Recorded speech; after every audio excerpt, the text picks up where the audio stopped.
wapo wanamuziki, wapo wajasiriamali ambao ni bodaboda, madereva bajaji, lakini pia na upande wa vipaji mbalimbali.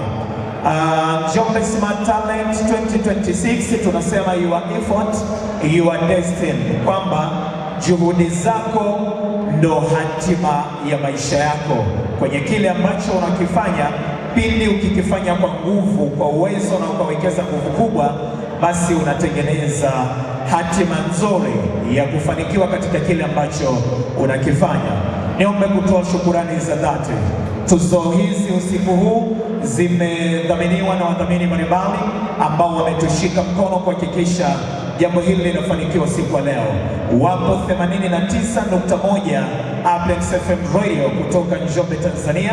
Hawa ni mungana nasi kuhakikisha tuzo hizi zinatolewa, kuhakikisha wanatengeneza thamani ya vipaji mbalimbali na wale wote ambao wanajituma katika maeneo mbalimbali ya majukumu yao.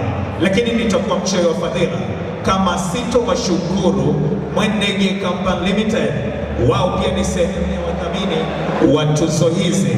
Mwendege Company Limited hawa wanajihusisha na uuzaji wa vipuri vya magari kutoka Njombe, Tanzania, ambapo wanapatikana pale njia ya kuelekea Sido, lakini pia wanapatikana duka lao jingine lipo Mji Mwema karibu na mataa pale, ama tunazungumzia milango 14 ukifika pale.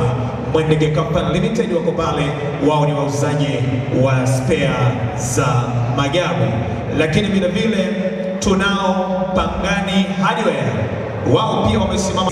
Pangani Hardware wao ni wauzaji wa vifaa vya ujenzi, tunazungumzia simenti, mabati, nondo, lakini pia na vingine vingi ambavyo vinahusiana na swala zima la ujenzi. Hawa si wengine ni Pangani Hardware, wanapatikana Njombe, Tanzania. Ukifika maeneo ya Starehe upande wa kulia ukiwa unatokea stendi kuu, kwa maana ya stendi mpya, wengine wanaita hivyo, ni upande wa kulia, ama kwenye majengo ya Anglikana, ulizia Pangani Hardware, utapata nafasi ya kufika dukani kwao na kujipatia bidhaa mbalimbali ambazo wao wanazitoa. Lakini vile vile tunao ndugu zetu wanaitwa New Chapter Bakery. Hawa pia wametushika mkono siku ya leo kuhakikisha jambo hili linafanikiwa vizuri kabisa katika kuhakikisha usiku huu unafana, lakini pia tunafanikisha katika zoezi la utoaji wa kura. Tunao ndugu zetu wanaitwa Marabata Farmers. Marabata Farmers, kwa yote ambaye yuko hapa basi niwaeleze kwamba wanapatikana pale kwenye jengo la TFA kwa nyuma, wakitazamana na soko kuu wa lango la kuingilia soko kuu upande wa juu zinapopaki bajaji. Marabata Farmers wao ni wauzaji wa dawa muhimu za binadamu kwa bei za jumla na rejareja.